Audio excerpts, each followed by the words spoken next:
नमस्कार, आपण पाहतात रयत संवाद न्यूज चॅनल। आमदार सचिन कल्याण शेट्टी यांना जीवे मारण्याची धमकी देणाऱ्यांवर कारवाई करण्याची भारतीय जनता पार्टी पदाधिकाऱ्यांची मागणी। आमदार सचिन कल्याण शेट्टी यांना जीवे मारण्याची धमकी देणाऱ्यांवर कारवाई करण्याची मागणी भाजपा पदाधिकाऱ्यांकडून करण्यात आली आहे। याबाबतचे निवेदन मंगळवारी सोलापूरचे पोलीस आयुक्त यांना देण्यात आले।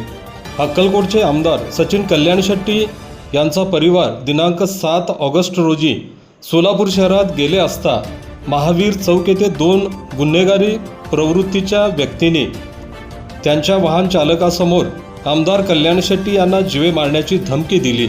या घटनेबाबत आमदार सचिन कल्याण शेट्टी यांच्या सुरक्षेचा आढावा घेऊन त्यांच्या जीवितास असलेला संभाव्य धोका लक्षात घेऊन त्यांना पोलीस संरक्षण देण्यात यावे, तसेच दोषींवर कारवाई करावी अशी मागणी भाजपा पदाधिकाऱ्यांकडून सोलापूरचे पोलीस आयुक्त यांना निवेदनाद्वारे करण्यात आली आहे।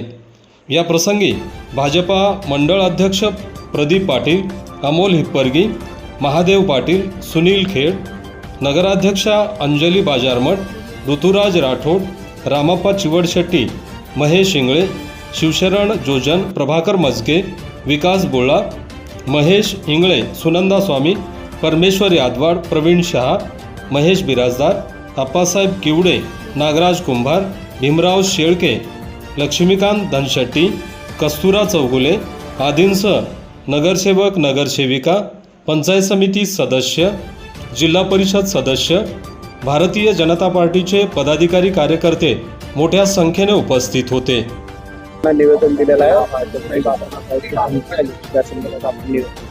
काय भूमिका आपली असणार आहे? काय परवा दिवशी 7 तारखेला शुक्रवारी रात्री ज्या 2 समाजकंटकांनी आमदार साहेबांना त्यांच्या ड्रायव्हरला सांगून ही जीवे मारण्याची धमकी या ठिकाणी त्यांनी दिलेली आहे, त्याचं आम्ही भारतीय जनता पार्टी अक्कलकोट आणि सोलापूरच्या वतीनं तीव्र निषेध करतो। आणि जे ते समाजकंटक आहेत, आम्ही आज साहेबांना निवेदन दिलंय।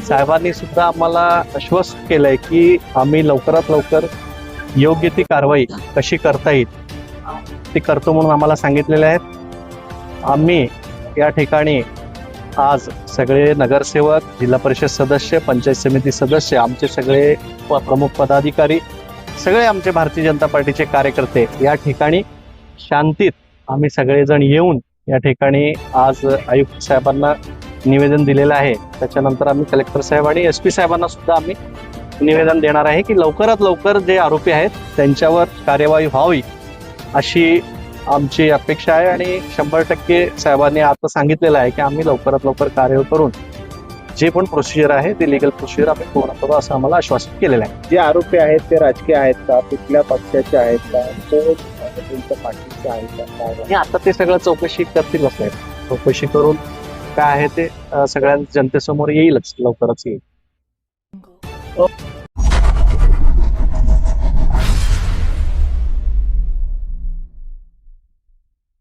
अशाच नवनवीन घडामोडींसाठी रयत संवाद न्यूज चॅनलला लाईक करा, शेअर करा आणि सबस्क्राईब करायला विसरू नका।